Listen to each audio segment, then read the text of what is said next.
Bitcoin bear markets don't last forever, and before you know it, we have crawled our way out of the bottoming processes, with many left wondering how did they not buy any Bitcoin at the lower prices.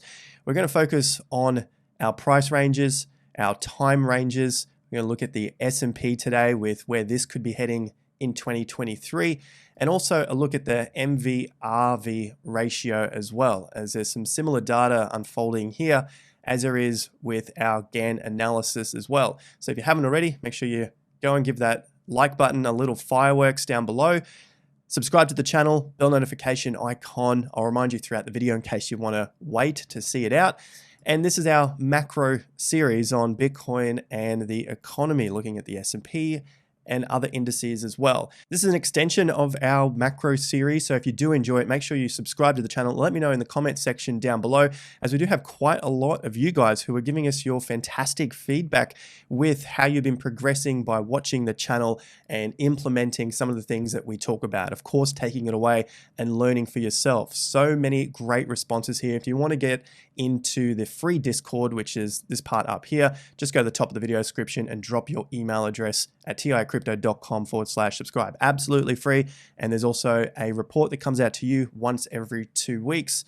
All right, guys, let's start with the S&P. Of course, this is the god market of all of our markets around the world, looking at the US stocks. And of course, we'll get into Bitcoin as well with how this is all timing out using the Gann cycles, the Gann prices, and of course MVRV as well. We'll have a quick look at this. So S&P is still holding above the 50% level for now. I suspect what we'll see is potentially a little bit of a move up. If we don't get that, then of course we've got to see how we test and hold this level of support at 3,800. This is the 50% level. This is our Gann level. It has been holding out relatively well since the 16th of December. So now over 2 weeks.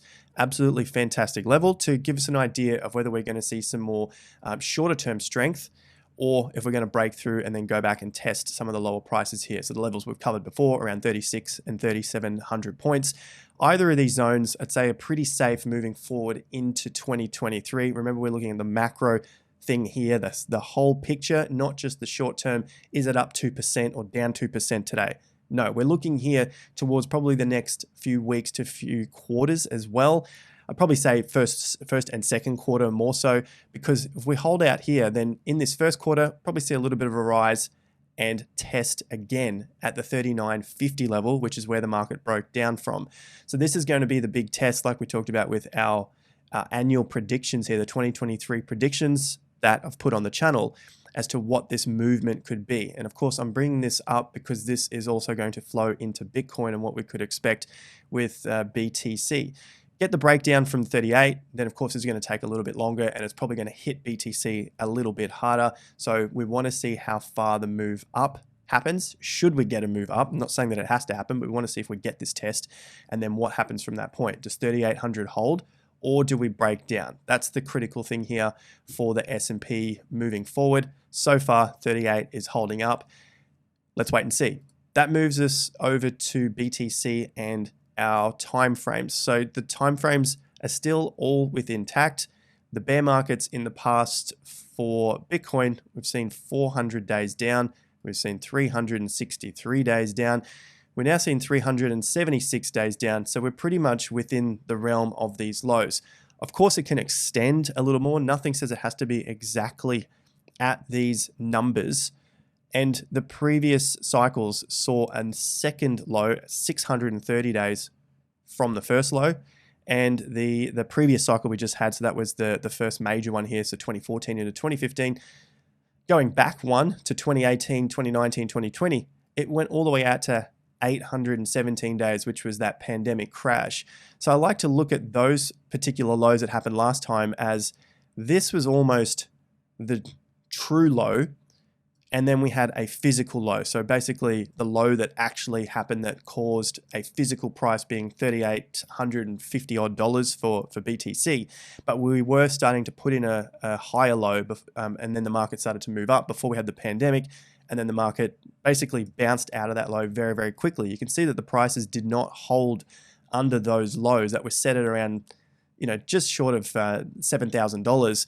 And they didn't stick around under there for very long because investors and smart money saw a lot of value and bought up BTC and then started to hold the price out at these levels here at around that $7,500, $8,000 up to about that $10,000 range. So this was potentially one of those lows. And I bring that up and make a big point about it because the time frame to that low is about 714 days.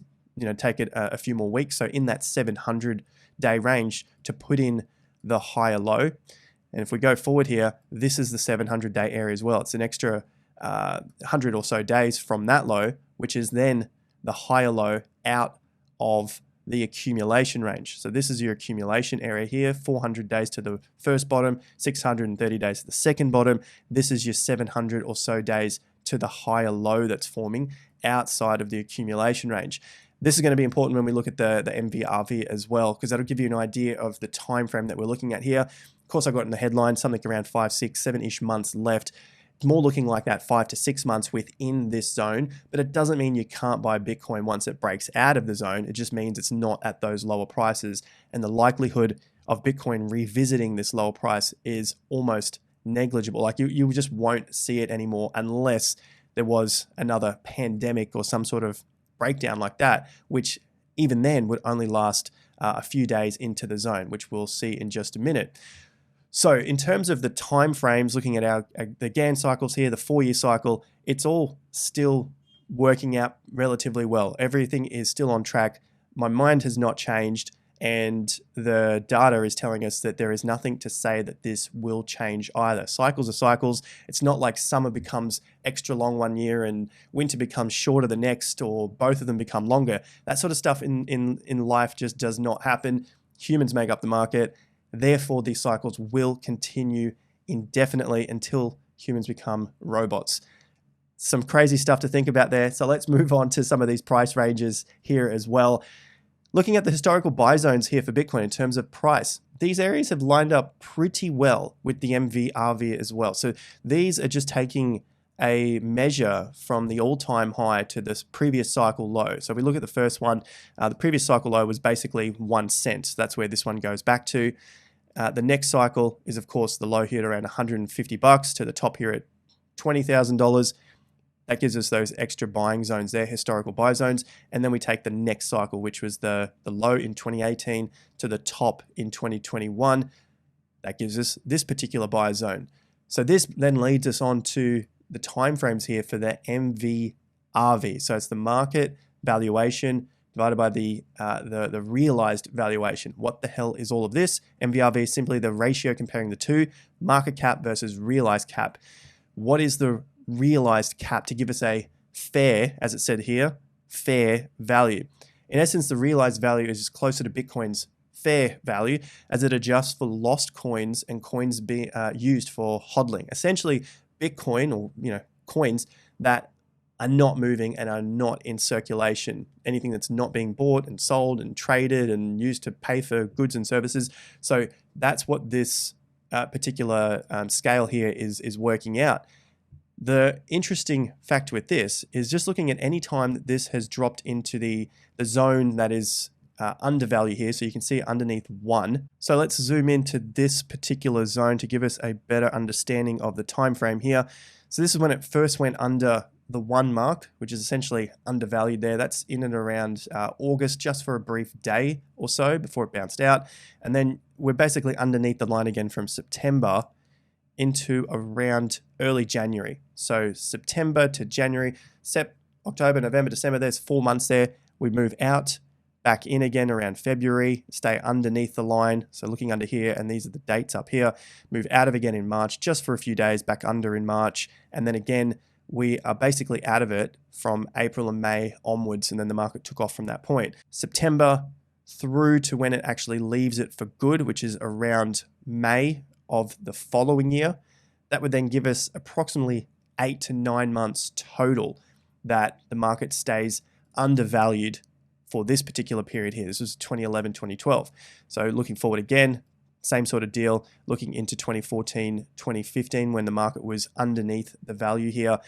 This goes from October 2014. We moved out of it for a little bit, back under it for January 2015, and then it stayed under it with a brief period out in July of 2015, and then it left the zone for good in and around late October 2015. So all the way back here, early October to late October, basically 12 months with a short period of it being out of the zone in late 2014, and then just briefly for a couple of days in 2015. Looking forward again into 2018 and 19, this one was a little bit shorter here. We're in it from November, stayed under it until we broke out into April. So that's only 4 months. So you can start to see that we had 2 longer periods, 1 shorter period so far. And then again, it briefly went into the zone just for the pandemic drop.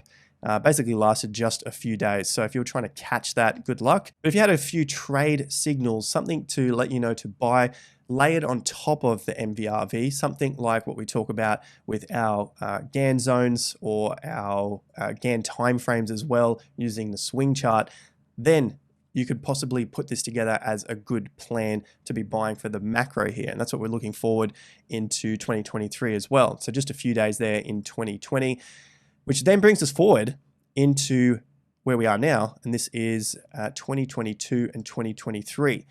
So we first entered this back in June of 2022. Move forward to where we are today. We're coming up to about 7 months at these lower prices, which then means we may only have several or a few months left based on what we have seen in the past underneath these levels. The longest period, which also meant that the market left that zone here, which was in 2019, that longest period lasts from November to April of the following year, so 2019, but then only dipped in March as well. So if you wanted to include that entire period before it went on a bull market run, you're looking at approximately 16 or 17 months within that period. But the majority of that period was not underneath the buy zone here of the reading here of 1 on the ratio. The best example, I think, is from 2014, 2015, and that particular zone, as we've looked at, the first time it was in October of 2014, and then it lasted all the way until October of 2015. So basically 12 months from that point. And so if we go forward to today, we've got June, which is when the first time it went in, which means June sometimes this year, if we're looking at an approximate 12-month gap being under or around this zone, means we only have January, February, March, April, May left. So approximately 5 months, maybe slightly longer, looking at what we've seen in history as well. So that's why we're looking at something like we may only have 5 months left of Bitcoin being underneath this zone, which in the past has called for some pretty good buy opportunities before the market starts to accumulate at higher prices like it did in 2015 and again in 2019 and 2020, and then go on to those next bull markets. So it all happens quite slowly as the climb out of those lows occur. And it can be easy for many investors to be left behind because they're expecting lower and lower prices. But a lot of the data is showing that if we haven't hit that exact price bottom on Bitcoin, we're probably somewhere around it now, just looking at what the data is telling us. So this chart explains how the investor mindset can get caught up with missing those bottoms. Usually at the beginning, it's the smart money, the stealth phase, which is what we just talked about. It starts to climb out of those lows quietly. It's the accumulation phase, which is what Wyckoff talks about. It happens slowly, some tests of higher prices, a pullback to lower prices to test to see if there's any more supply coming into the market that could drop the price. And if it doesn't, then the smart money understands that this price could potentially go higher. So the market starts to take off. You get the institutional investors, that awareness phase, first sell-off, the bear trap, people think it's going to go lower, similar to what happened to BTC during this phase here in 2020, thinking we were going to basically fall below 3K again. Obviously, the pandemic came in, but the prices were bought up very, very quickly, and you didn't have much opportunity to score much BTC under that 6K level. And then the accumulation continues on from that point. And then the public gets involved. That's the mania phase. And of course, the dump from that point. So if you're unaware of how these cycles work, it's very easy to get caught up thinking this has to go lower. You sort of forget about it and come back in these mania phases where everyone's talking about it again, thinking that it has to go even higher and higher. The last thing I talked about in the intro is where could Bitcoin go? And I've got the S&P up, as we've talked about this in the last few videos, looking at a 2023 prediction. And we need to understand what could happen with the S&P to give us an idea about BTC and whether it will stay in this zone or not. So we said already, if we break down from 3,800 points, sure, we could go back to test that 36 and 3,700. Anything at those levels, we're still pretty cool. And of course, those final levels, 35 and 32, are the key macro support levels for the S&P. But should we remain up here and sort of test these levels through January and February, we were still looking at a potential low, whether it's a higher low or a lower low. We don't know yet because we need to see what happens to the market right now, where those tests are. But looking for a low sometime around March or April. So what we talked about in those videos earlier, giving us a forecast for 2023, looking forward to this Q1. So if that happens for the S&P, probably expect something similar to happen in Bitcoin. And we want to see whether Bitcoin is going to test those upper prices first, hit that 18.5. That's going to be a key level. I think if we break that, then we'll probably put in a higher low around that March-April period. But if we don't, if we're unable to get past that 18.5, then we'll probably put in some sort of lower low. How far down that is anyone's guess. But if we're using some of the probabilities and looking back on the chart, looking at history, then we would have to say that it's going to be somewhere around that 13 to 14K, which has held the market up in the past. It's basically been resistance in the past through those bear and bull markets. So we may have to come back and test those prices around that 13 and 14K. But of course, that is going to depend on how Bitcoin reacts right now in this January, February period to these upper prices, where it's already tested 18K once and failed quite miserably. So that's the test. That's what we're looking for next. Does it get past at 18.5 to give us some more strength for a potential higher low into this March, April period?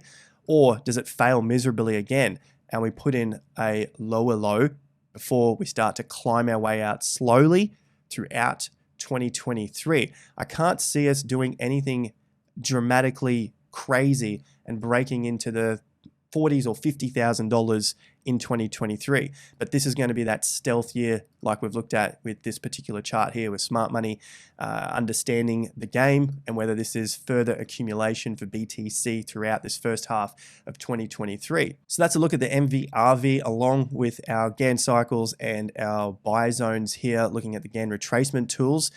If you haven't already, smash up that like, subscribe to the channel, plenty more macro, Bitcoin, S&P, and of course, real estate cycle content coming your way on this channel. Also, subscribe to our email, our free report here that comes out once every 2 weeks, which will also give you some Discord access here to some of our free groups as well. And also check out the reviews for all of our content that goes out to the TIA premium members.